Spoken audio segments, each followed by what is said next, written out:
Hello, true Texans. We have got a treat for you today. You know, we hear it all the time. Where are all the young people? We can't find the young people. How come the young people don't come to our meetings? Well, I'll tell you where they're at. They are in the studio with us today. Let's hear what they have to say.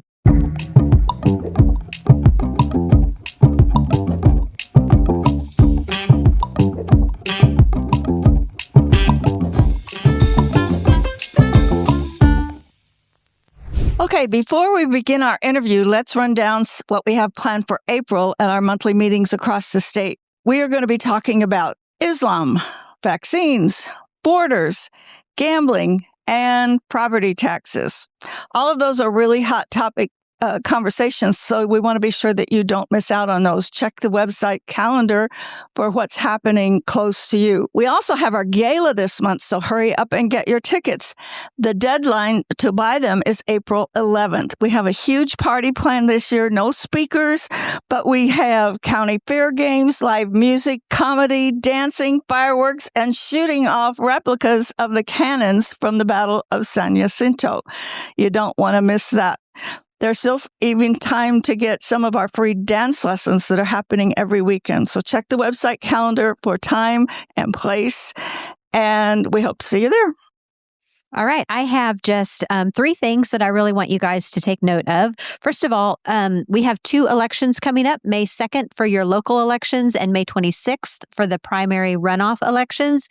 Always, no matter what election it is, you can go to truetexasproject.com/elections to get our voting recommendations. So make sure you share that with a friend.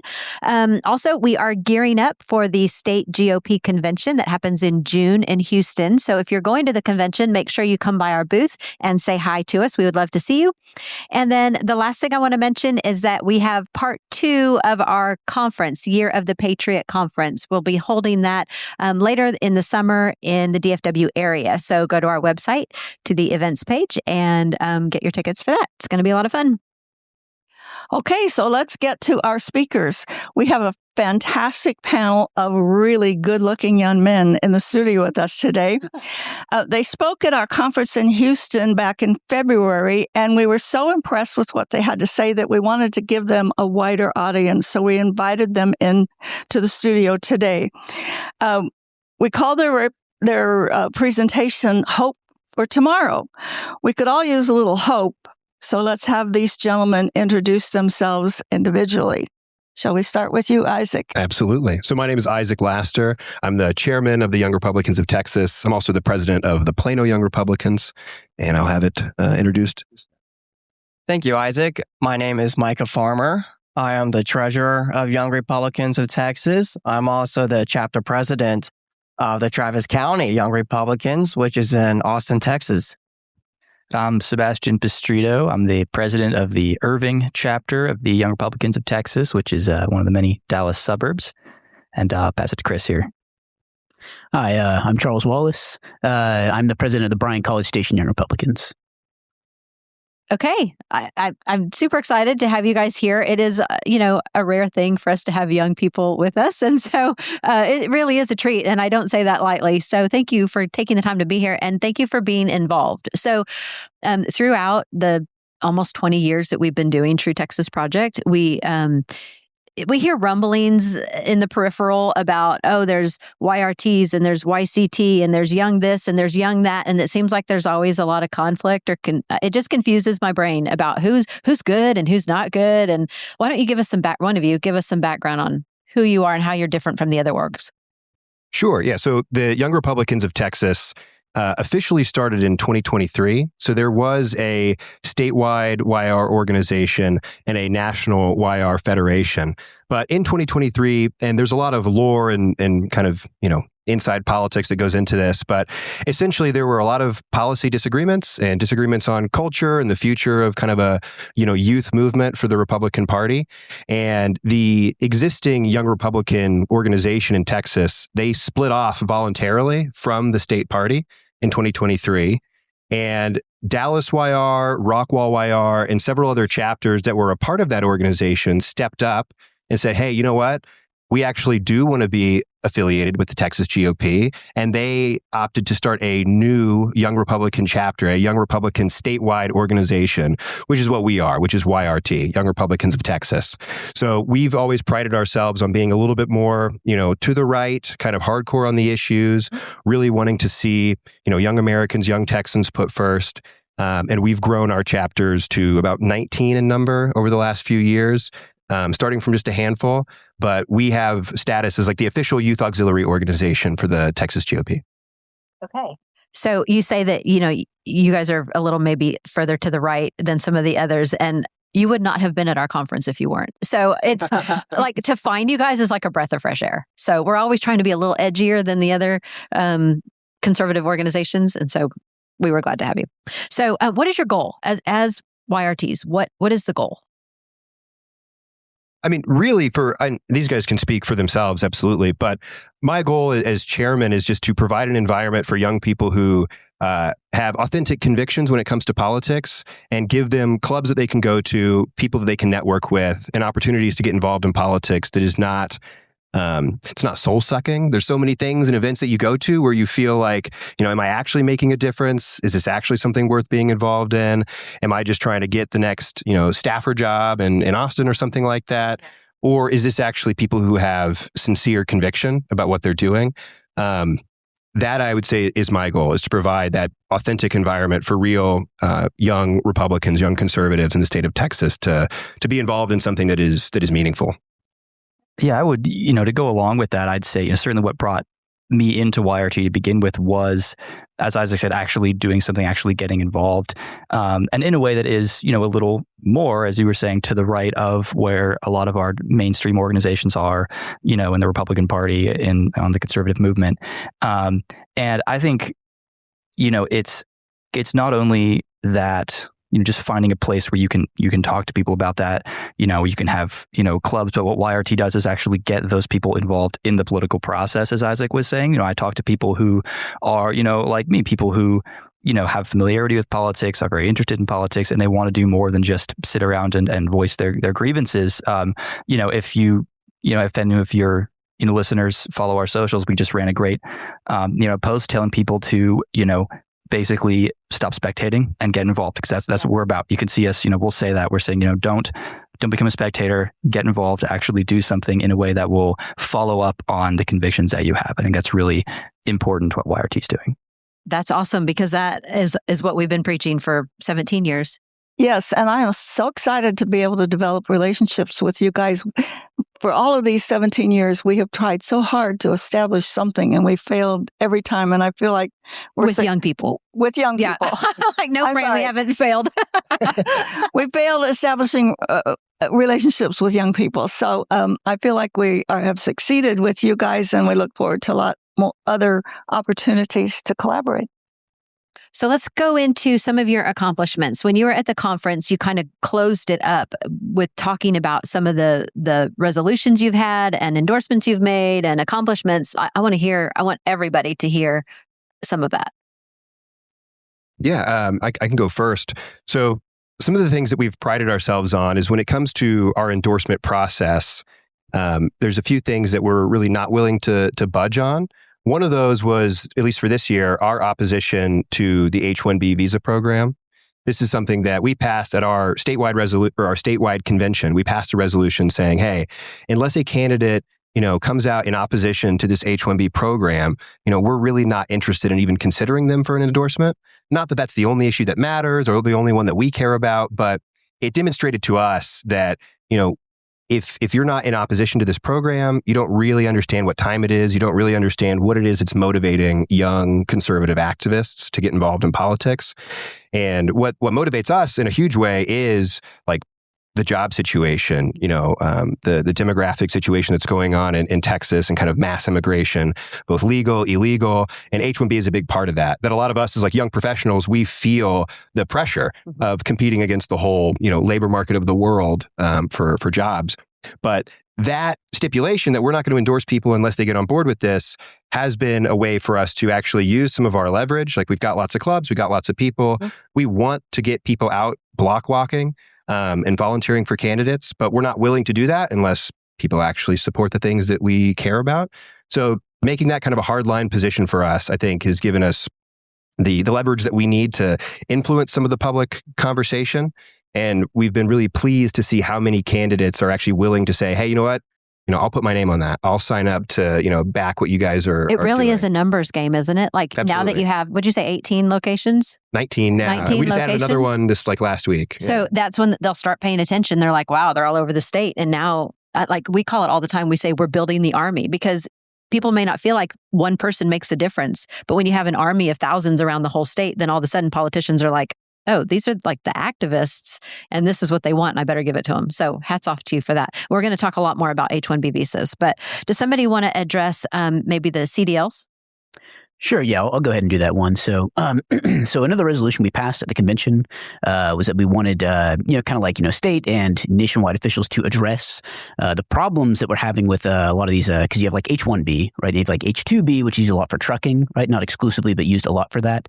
And so you have these people who come here. And you can get what's called like, non-domiciled CDL. And sorry, I shouldn't go too much in like the details. It's too discursive. But in essence, what they do is they go to some place like California, right? And it's really easy because they'll just give them out like candy in California, right? So you don't actually have to really pass a driving test or even be legal, and you can get it there and you can drive in other states, right? Even at the time we wrote the resolution though, like Sean Duffy and both, I think him and like the Abbott administration were kind of addressing this problem and have continued to do so, which is great. But in essence, we just see like, for example, there's some story about, hey, there's this semi truck that killed a family of 4, like on an American highway. It's like, my gosh, and even myself personally, one time as I was driving from College Station up to like Granbury, kind of where my parents live.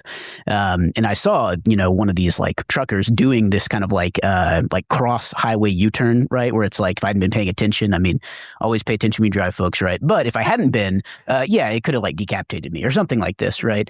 So that was one resolution that we felt like was, important to pass, because it might seem like something that's like kind of like a small detail, but it's another effect of like mass immigration, because it's one of those things that you think back to your childhood and you're kind of like, I don't remember like this happening all the time. Like, sure, okay, there were accidents of big rigs and they were kind of scary to me. You saw like the spikes on the sides of the wheels. It's like you think it's like Mad Max, right? They're gonna like hit your car and flip you over, right? But like, obviously that's not what they're for, but nonetheless, like we didn't really have these problems before the onset of like all this immigration stuff. So this is kind of like another piece in our opposition to mass immigration, right? Is like not just the H-1B, the H-2B, right? But we just said like just trucking in general, so we want to make sure there's like secure tests for that. The people can actually drive and they can speak English and read, in English, because obviously that's important. So yeah, that was another thing that we passed as well. You want more details on that, or is that? Yeah, that's great. Can I make a comment on the CDL thing? So I was actually talking to somebody on the phone before we walked in here about some of the things that Greg Abbott had done. And I think he kind of has used like discretionary powers to pull some of the CDLs. And that was a great step. But with discretionary stuff, it's kind of like, you could do that today, but like, if you're not there tomorrow, these things can be undone. So a resolution that we are pushing through the precinct convention process, the Senate district convention process coming up, and we're going to hopefully get through at the state convention, is like total opposition for CDLs for non-citizens. And we want something actually enshrined in law. So it's not just at the discretion of whoever might be in power at the time, but something that is both a correct move from like an American jobs point of view. Like we want trucking jobs for Americans, but also we want to ensure that some of the accidents that Charles was mentioning are, these are totally avoidable situations had we had people who are, more prepared to be behind the wheel. Great. So which one of you is from Irving? Is it you? You. Okay. You want to talk about the casinos? Yeah, I would love to talk about the casinos. It's our favorite thing to talk about in Irving these days.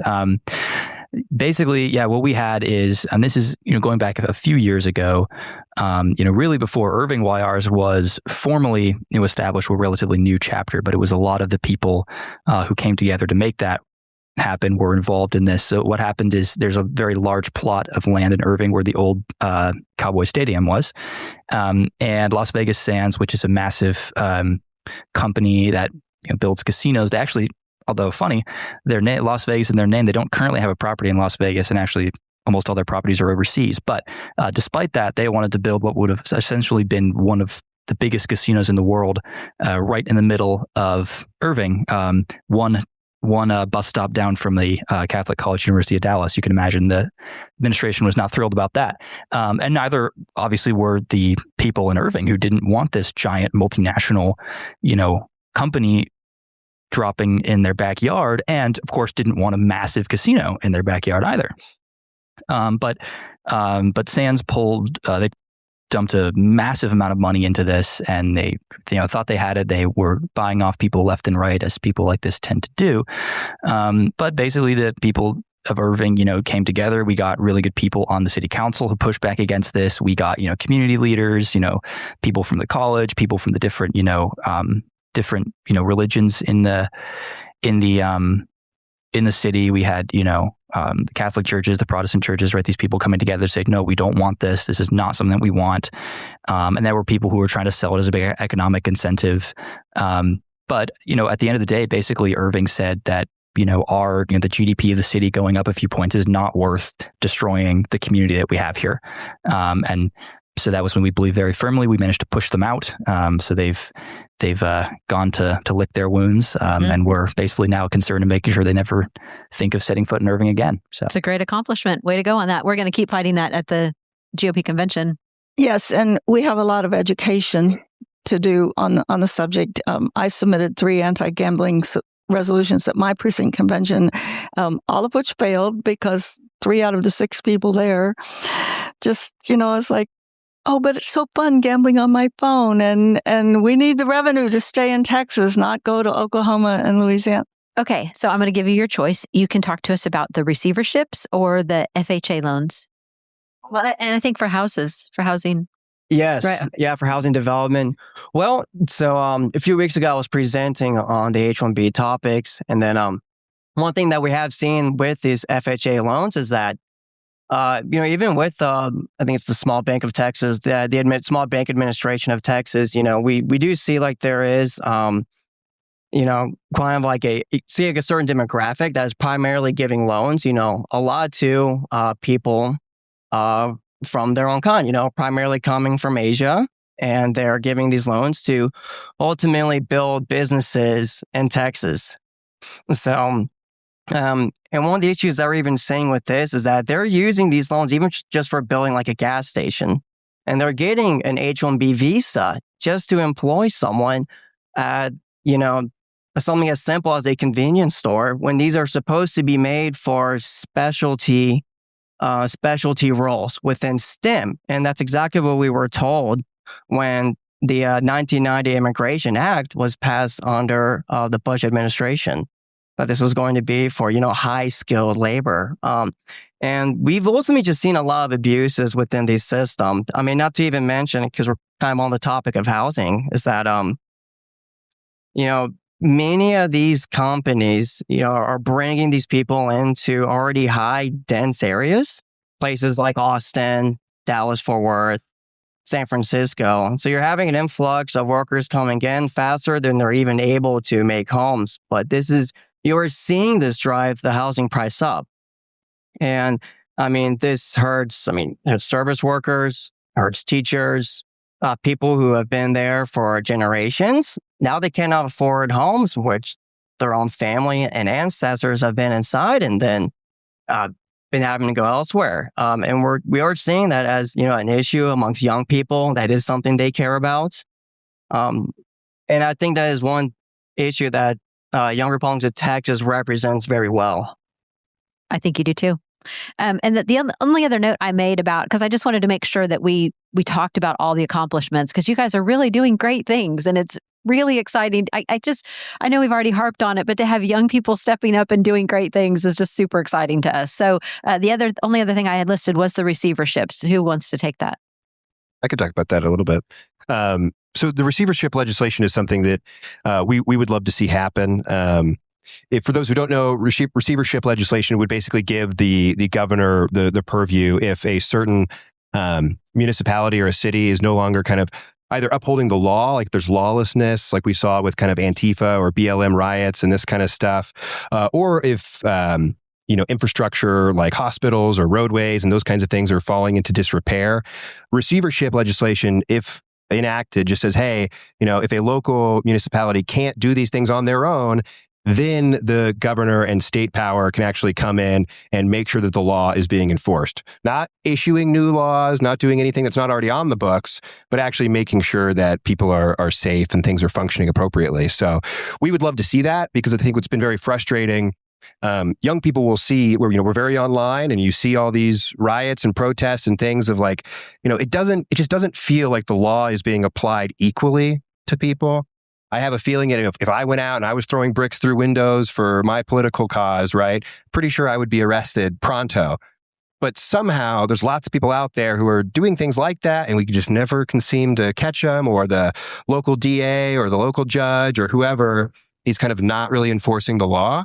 And if those things are, evident and provable, receivership legislation makes it so that the governor can say, hey, actually, we're going to get in there and make sure that people are being prosecuted for crimes. There is, safety on the streets, or things are actually functioning and money's not being funneled into, programs where it's disappearing and roads or hospitals are going into disrepair. So that's something we would like to see. The State Leadership Initiative is one organization that is really pushing heavy on the receivership stuff. So if you want more information about that, that would be a good place to go and get it. Okay. Hasn't Governor Abbott threatened to do that with the city of Austin? Yeah, I believe it's been talked about. That's where you're going. Yeah. I don't know what action has been actually taken. And it sounds to me like it's similar to what authority TEA has over school districts. Yeah. When the districts fail, TEA comes in and takes over. I had never thought about that before you mentioned it at our conference, but it's a very important aspect of all of this. So yeah, and it has precedence in many other states. So it's not a new type of law, if you will. It's just something that we are not using.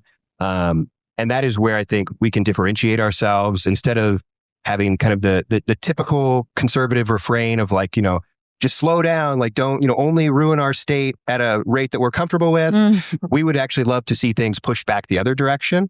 And we would too. Yeah. If there's any sort of novel way we can do that through the legislature or through laws like the receivership stuff that I just talked about, we want to do that. We want to push as hard as we can to actually, take back ground where it's been lost. Okay. Well, I want to focus a lot now on the H-1B issue. And I know that impacts your generation in a big way. So explain to our viewers why is it so important for your generation as opposed to maybe somebody, her generation or mine? Sure, I could talk about that. One reason why we primarily see this as, a massive issue amongst, young Republicans like ourselves is because we are the ones who are primarily affected by it. I mean, the United States is graduating, millions of students every year with STEM degrees. And we all know people, we all have friends who are educated, highly ambitious, smart, with all the right credentials, who are not finding jobs out of college. And sometimes they are, but it's not even to like the elite or to the right corporations that they were hoping for. They're often having to go for something, way less and like a smaller tech startup because we are competing against the global economy. I mean, we're competing against the entire world. Mm-hmm.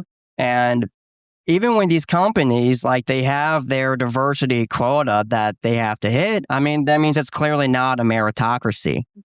So when you have a person... Wait, the four of you don't fit any quotas, any DEI quotas? Yeah, right. Weird, right? So, but this is the issue, even when they go through the interviewing process, they can be more qualified than another candidate, but they're not getting the role. And it's strictly because, and we even see this with the university as well. And you can even see how that could alienate, a young American whose ancestors have been here for years. And they kind of sense this betrayal even from like their own country. So, we pay millions of tax dollars. It goes to our government. They use that money to fund these corporations within the defense sector and technology. And you think that they'd want to turn it around and do us a favor, but we're kind of seeing the opposite there. I think we should touch on that a little bit more. And that's not even actually in my notes, but the whole, your ancestors and doing things for posterity, like you guys should be inheriting the most the richest, most productive, most amazing nation on the planet, and they're giving it away. I mean, what are your thoughts on that? So yeah, maybe I can follow up a bit on that. So I think that a lot of I wouldn't even say just young people. I think this is kind of like if I was like an affliction that affects like, almost all of our society. The idea that, and ironically enough, and this might sound kind of maybe controversial for me to say, but I think that in some sense, meritocracy, just kind of this like blind meritocracy, kind of like, I don't want to say enables that in the sense that it enables like, kind of like ethnic preference that some of these groups may have or whatever, right?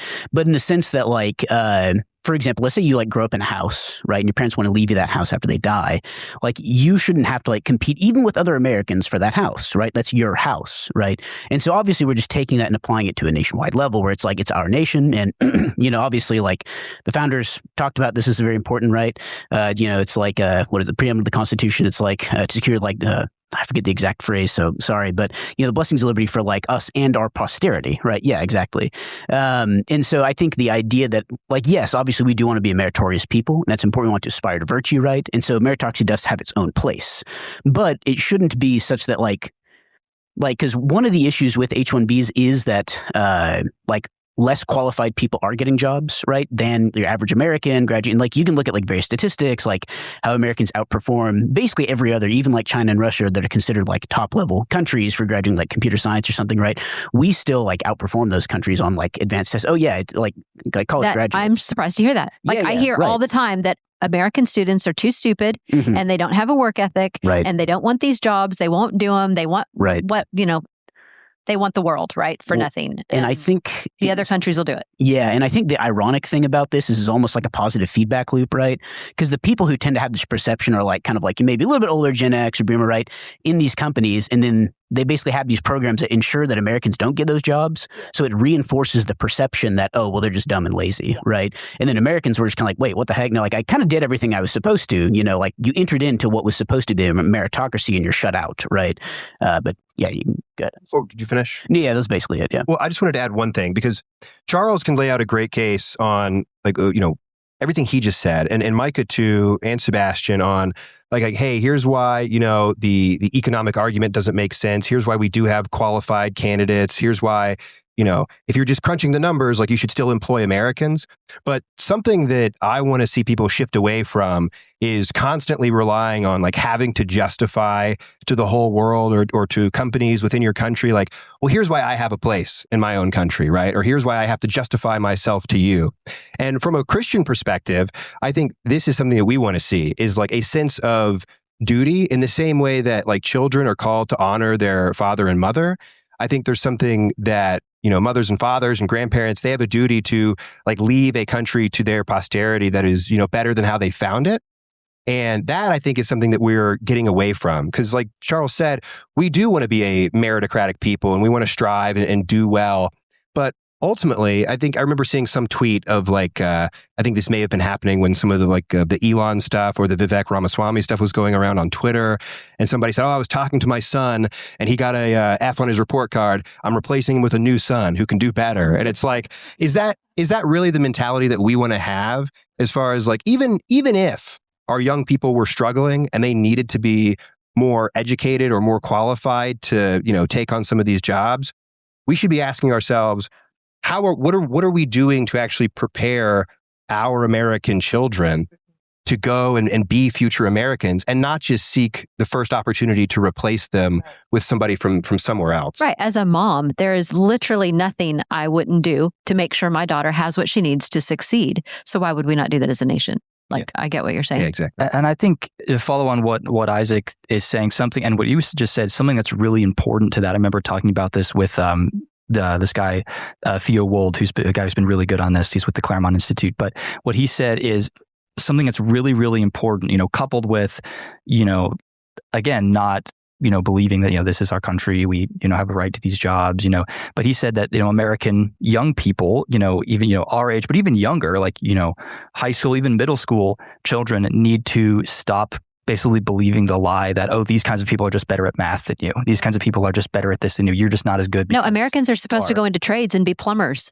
Right. Like we've been we need to reject the lie that the best thing that an intelligent young American can do is go be a peasant in the middle of nowhere, right? I mean, that's a bit of an overstatement, but you get what I'm saying. And so what he said is basically, it's this.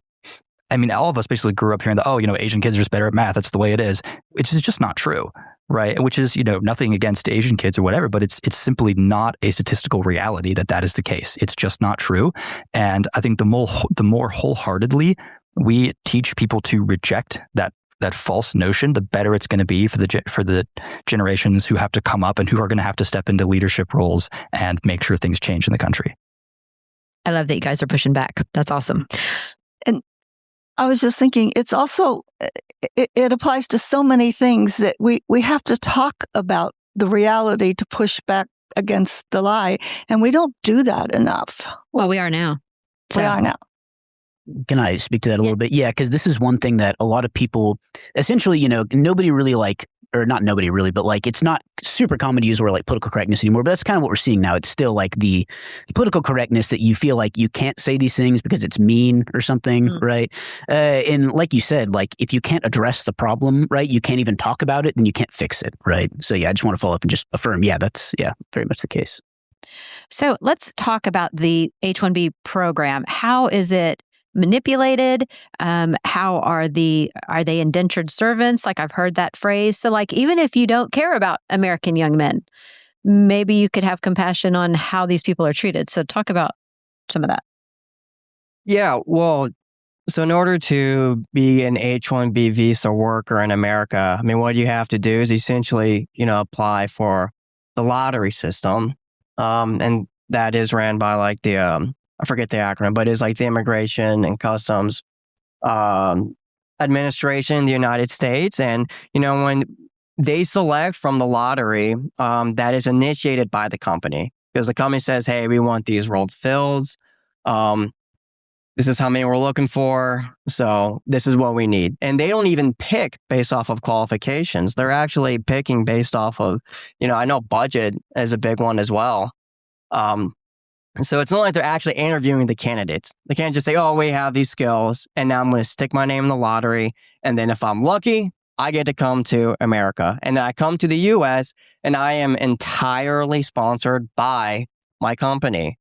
So, and that is where you kind of get that term indentured servant, because they want to be in the U.S. so bad that they would do absolutely anything they can to stay here. So that means, one, they don't have to get paid that great. They don't have to have even proper working conditions or benefits. They can be worked overtime without pay.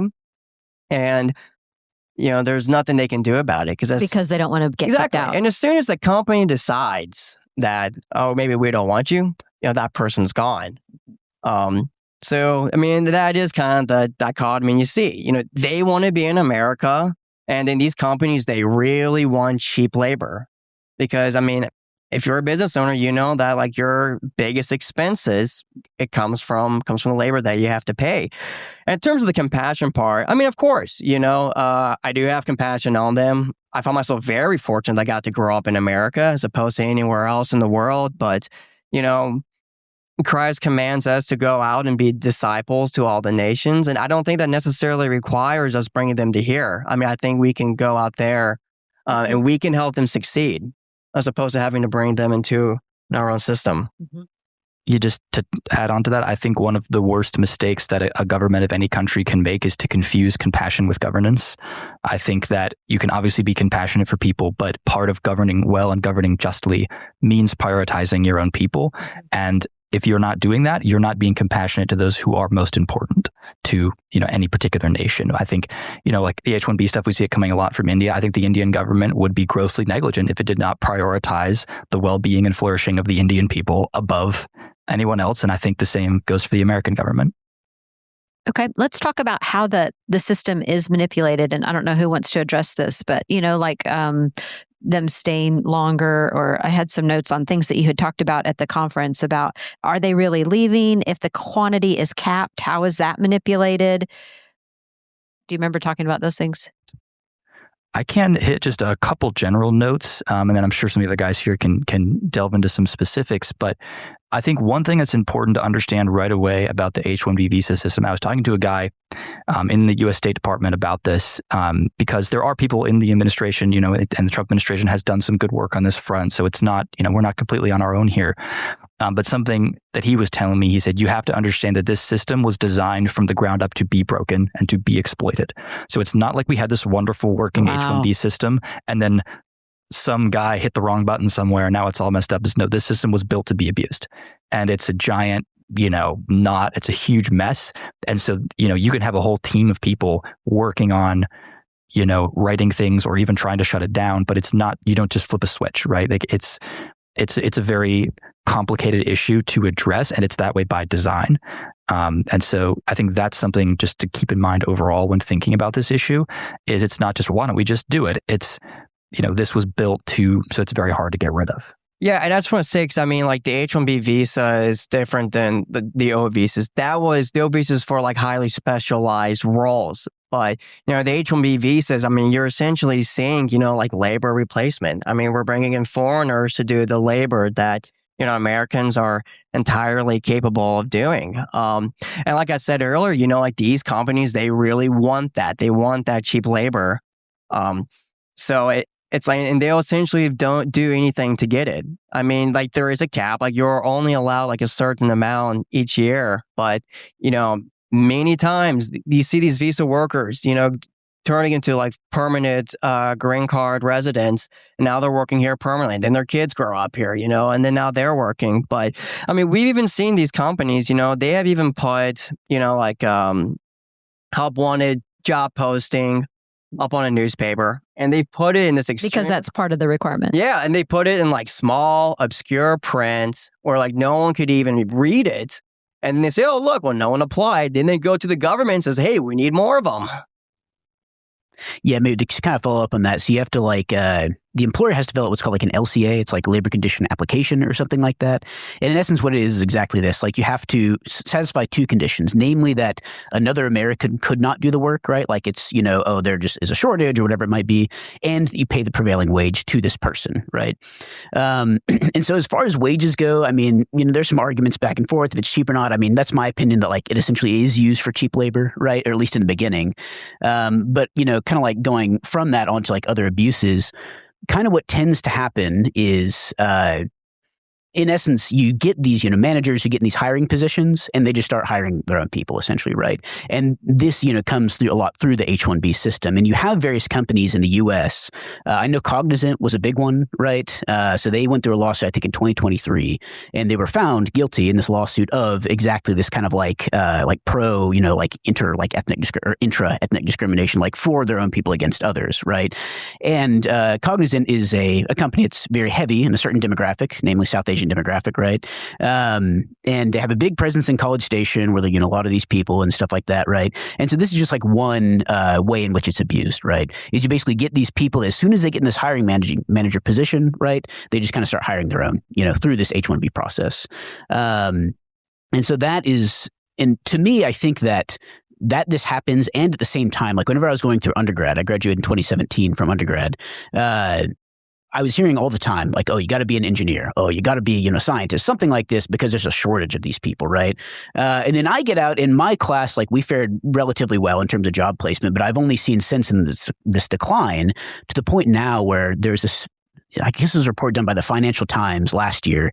And they basically reported that for young white males who are graduating college, the unemployment rate was the same as if you did or did not go to college, right? Wow. So it does not confer an advantage to you, no matter what the discipline was, right? I guess this is some average, right? So maybe some disciplines had more, some had less, right? So I don't know all the nitty-gritty details of those particular statistics, right?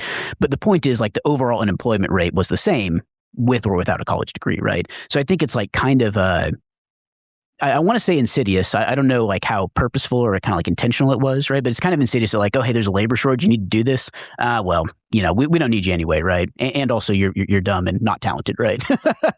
So yeah, it's just kind of insidious to me that this is kind of what happened to a lot of young Americans now who have a hard time finding a job, or a job that they find is commensurate with their level of skill, essentially. So I think that's a point that we should drive home, is that if you have just graduated from college and you don't have all the job experience, you would hope that you could get on with a company in an entry-level position, but the companies are saying, oh, well, these entry-level positions, we don't have the people and we've got to bring in all these unskilled or whatever, and so we're never giving that opportunity for our young people to advance because you can't get the entry level, you can't get the advance because I just graduated, right? Yeah, and the H-1B visas, I think it was something that was like over 70% of them are for entry level and mid-level jobs. Yeah.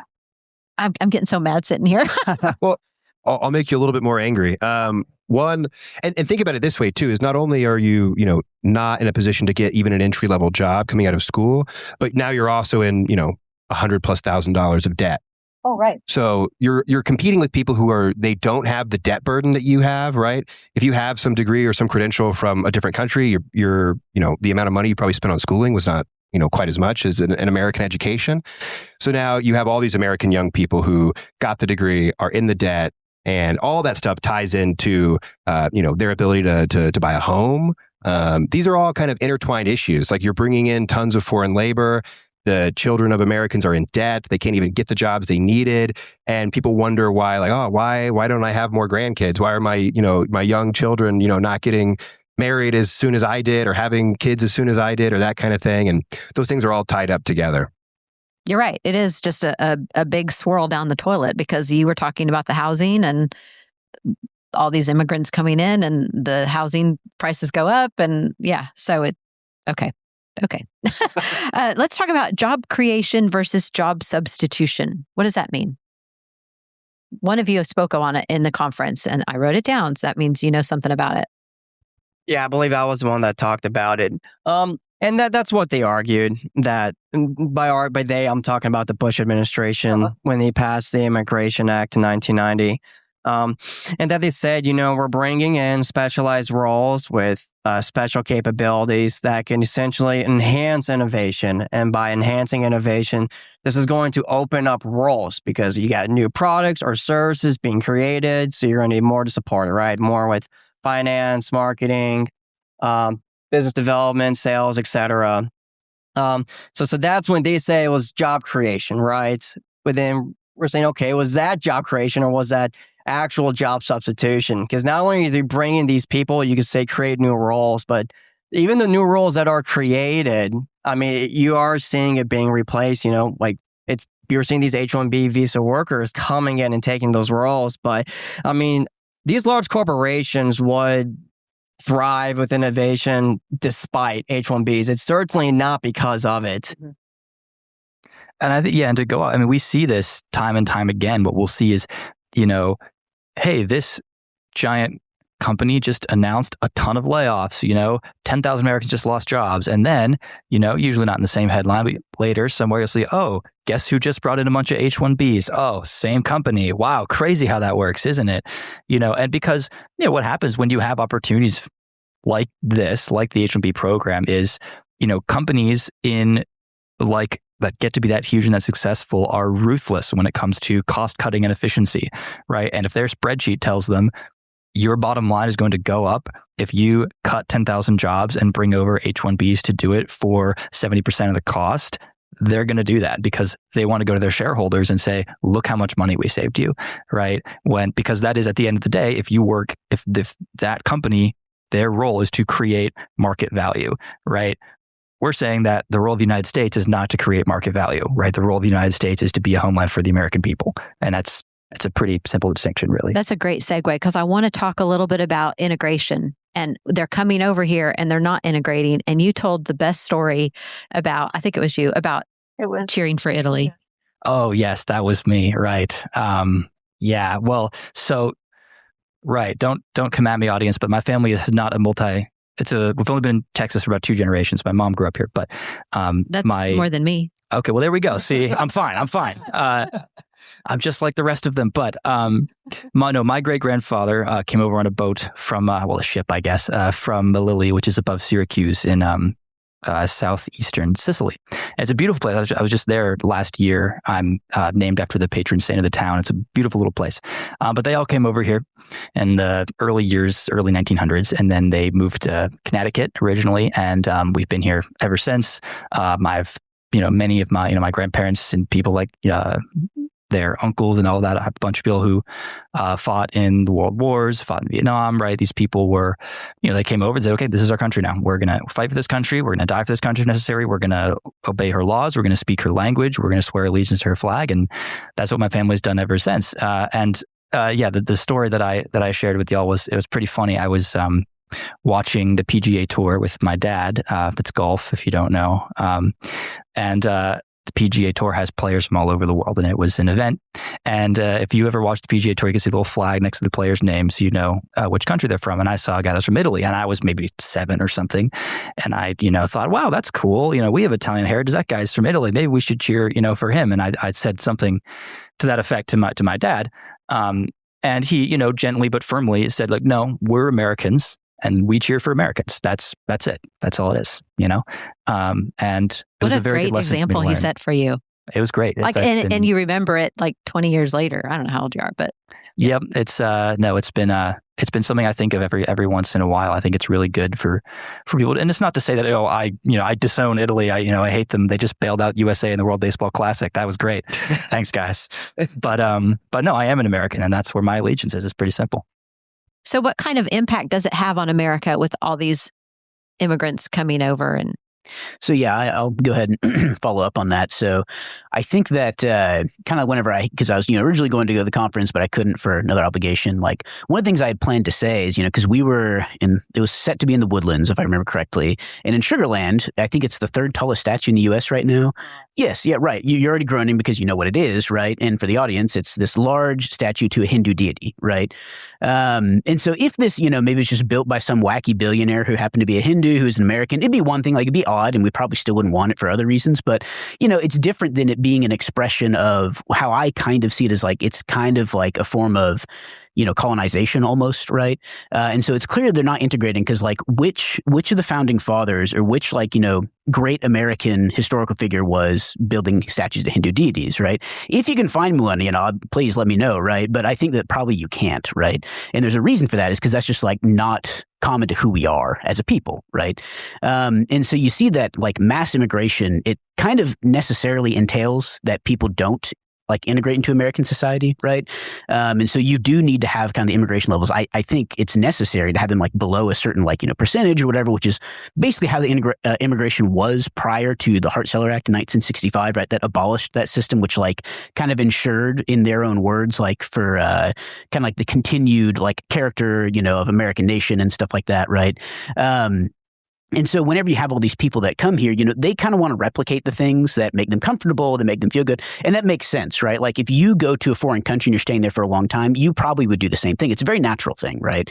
But I think that it being a natural thing and feeling like you kind of can't blame them for it is precisely the problem, right? And so it's like, if you want to go there and you necessarily will, reproduce these things that make you comfortable in your own culture, right? And you do this en masse, then you change the character of the nation that you're going to, which is happening to us right now. I mean, we're here in like DFW, right? And so it's not hard for us to see that, right? We can go to Plano, Frisco, et cetera, right? They want to build that huge, mosque or whatever it is, right? And so that's just kind of like, I think, like I said, kind of a necessary entailment to like mass immigration is that you have people that will set up these like ethnic enclaves, basically, and they just won't assimilate, right? They're going to retain their own character and not blend in, to whatever extent that's possible, like, previous generations of immigrants may have done whenever their numbers were fewer, essentially. yeah, because there's so many of them, there's no need to integrate. Right. Like I can just maintain who I am and go on with my life. Let's talk about how that has affected elections. Can you think of anyone that maybe doesn't hold America first that has been elected to office, right? I mean, we've seen the results of, Fran, you might actually be able to speak to that more. Jean Wu or... Well, I can name several. Jean Wu is one of them, but Salman Bojani from the DFW area. And the other one, I forget his first name, but his last name is Lalani. They are both Muslims. And they proposed a lot of resolutions and legislation during last session to honor Muslim holidays, do halal food in public schools, and various other things to promote and lift up Islam in Texas. Fortunately, most of it didn't pass, and particularly the bills that would have become law did not pass, but several of the resolutions did. And it's just more of that creep into what you've been talking about. Muslims come here and try to establish Islam everywhere they go, and we're being replaced. At least they're attempting to replace us. So, So can you guys think of maybe candidates that you have interviewed for this last primary season that were?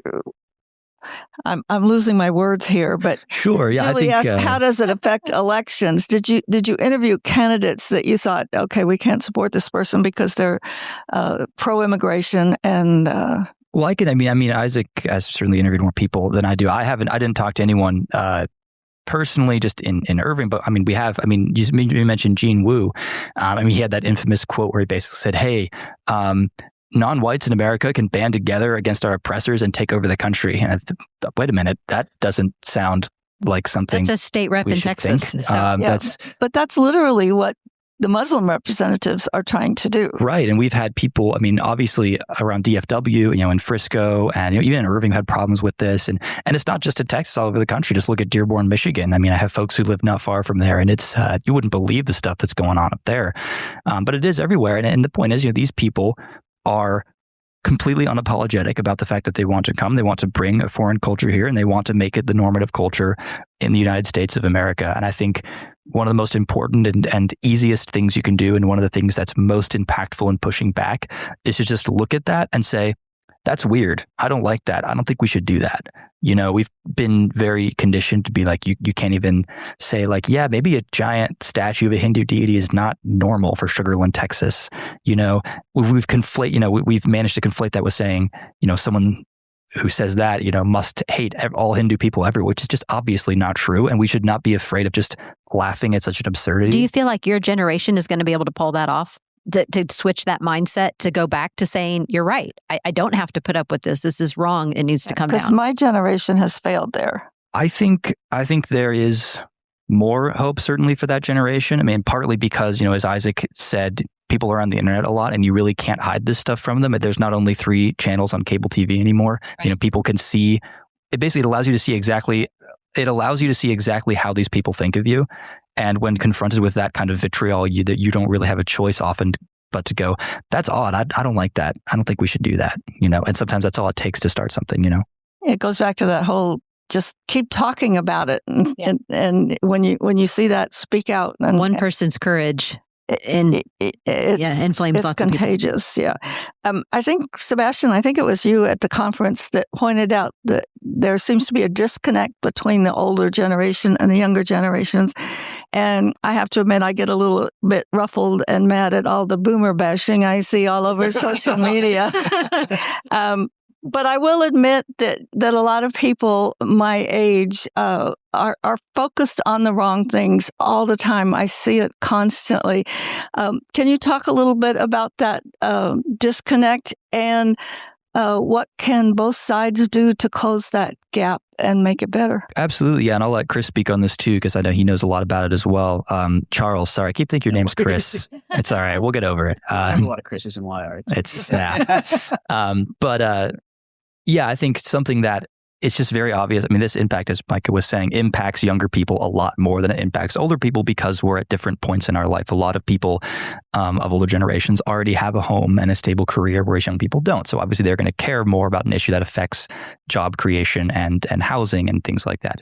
And I clarified at the conference, I'll clarify again, the boomers are not all bad, okay? We love some of the boomers. They're fantastic, okay? We have, it's...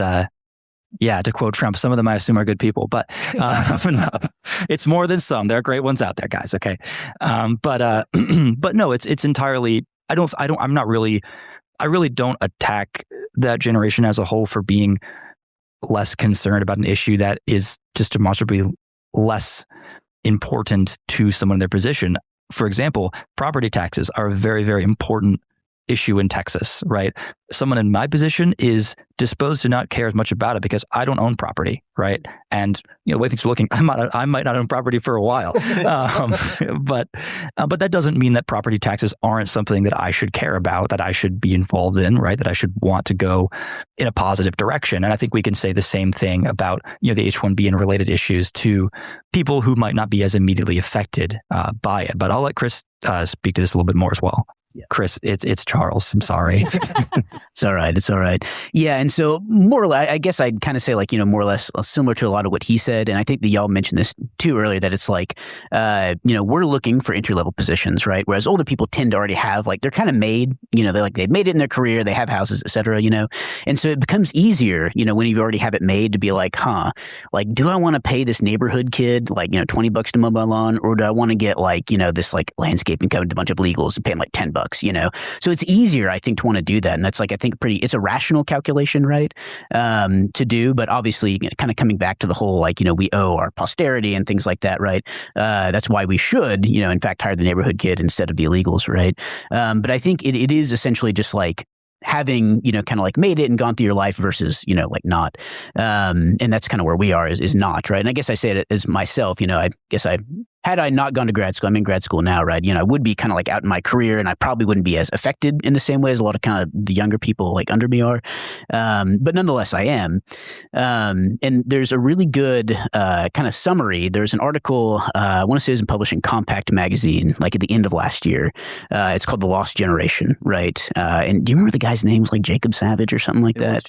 Jacob Savage. Okay, the author, his name is Jacob Savage, right? I don't know who he is, right? But just if you want to find it, that's the name of the title was Lost Generation, author is Jacob Savage. And in essence, he talks about this exact dynamic of the younger people trying to get these entry-level jobs, and kind of the older people, they want to implement these DEI programs. He was kind of a young white guy, I guess, from what I could tell from the article. And, he was shut out of a lot of these roles because of these DEI programs and stuff, right? And so, yeah, I think that the generational divide is essentially, you had the people who kind of got in there, things are good. We didn't have to worry as much about the effects of immigration and things like that. And then you implement these programs, and there are a lot more of these people here, so fewer roles exist, right?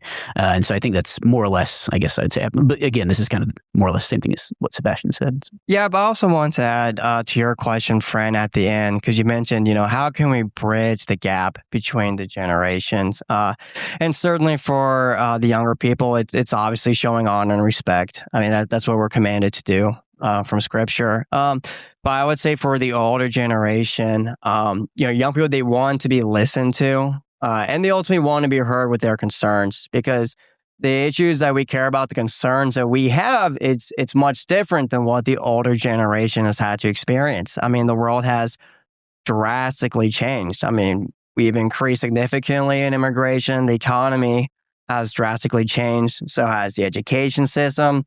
So has social media.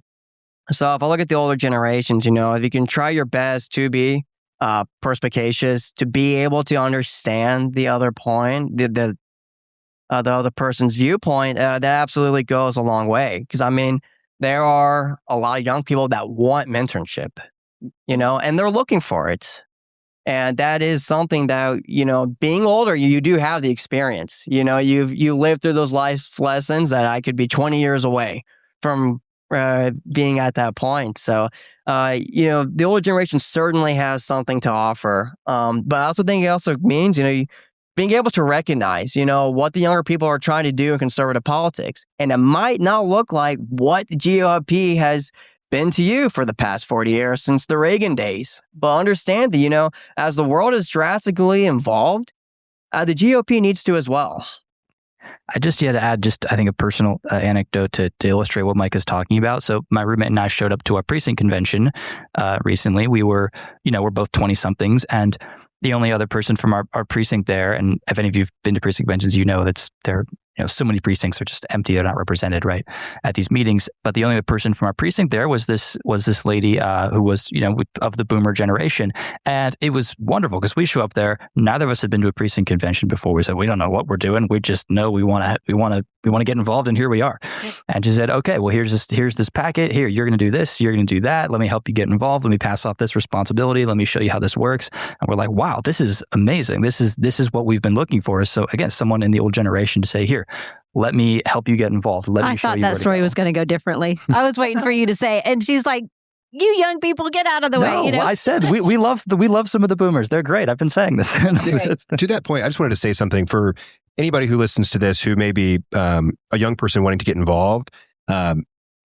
Insofar as there is sometimes a miscommunication between older folks and younger folks, and we don't feel heard or whatever, I will say in general, if you show up as a young person to a GOP event or local politics, they are thrilled to have you there.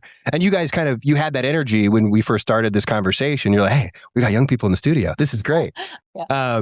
So I want young people to hear that. If you're listening to this, just know that the fields of like political activism are ripe for harvest. Like there's lots of opportunity. And if you're willing to put in some work as a young person or go and showing up, I mean, people who show up in politics, that's like half the battle. So do that, because you will find people of varying ages who are happy and willing to, walk with you through that process and help integrate you into kind of political activism. That's a perfect segue into how I wanted to close this out. So first of all, I wanted to know, what is the age for It's 18 to 40. 18 to 40. Anybody's welcome, but you can 18 to pick 40 anybody. is membership. I'll be there. Okay. We'll have you there. I want you guys to tell us how old you are. I'm 29. I'm 25. I'm 26. 31. And are any of you married? I will be on April 18th. Wait, you're not coming to our gala? I'll talk to the fiance. We'll see what we can do. Okay. Okay. Congratulations. So the rest of you are single. Soon to be engaged, but not married yet. Okay. So the point I wanted to make is that young people could potentially join and meet attractive, successful, put together Ladies, come to the gala. You're looking for a gentleman suitor. Yes. Come to a YRT I love to event. play matchmaker. So, I'm just saying. But anyway, why don't one of you, I'm assuming you're the president, right? Okay, chairman or whatever. I don't know what title you have. So if you will just look at the camera and give them the website and tell them how they can get involved, that'd be great. And remember, most of our audience is this age. So you might talk to them about their kids and their grandkids. Absolutely. Yeah. Front camera, this one? One of them. Yeah. One of them. So yrtx.gop is the website for our organization, Young Republicans of Texas. Go there. You can find links to all of our Twitter, Instagram, social media accounts, and things like that. One of the ways that you guys can be involved is finding some of the local clubs, the YRT associated clubs around you. We have them all over the state. If you're not sure where one is for your location, just reach out to us on social media or through our website. There's an email there. I think it's info@yrtx.gop, but look it up on the website. Get involved with the club. If you have a kid or grandkid who may be more of the age for young Republican activism, then tell them about it. Odds are, if they are a young conservative person, they're probably pretty aligned with some of the things that we think about and we care about. And there's a great community of people out there all across the state for them to get involved in. If you're a person who may not have the time to get involved in a YR group, but you want to help support what we're doing, there is a link to donate to our organization on the yrtx.gop website. We do need money, just as many political organizations do. We are trying to host an event at the Texas RPT convention. We have our own convention to host in November after that. But our goal is to host the best candidates who are really, pushing the envelope and actually representing everything that we talked about here at this podcast, as far as the immigration issue, the cultural stuff, keeping Christianity first in our messaging. So those are the different ways that you guys can be involved and help us grow what we're doing. All right, you guys, it has been a fantastic conversation, very inspiring for me. I'm sure very inspiring for all of our viewers. So thank you for being here. Thanks for doing what you're doing. Thank you for having us. Yeah, thank you a lot. absolutely. And so for now, we'll toast. Here's to Texas. And here's the true Texans. Cheers. Cheers.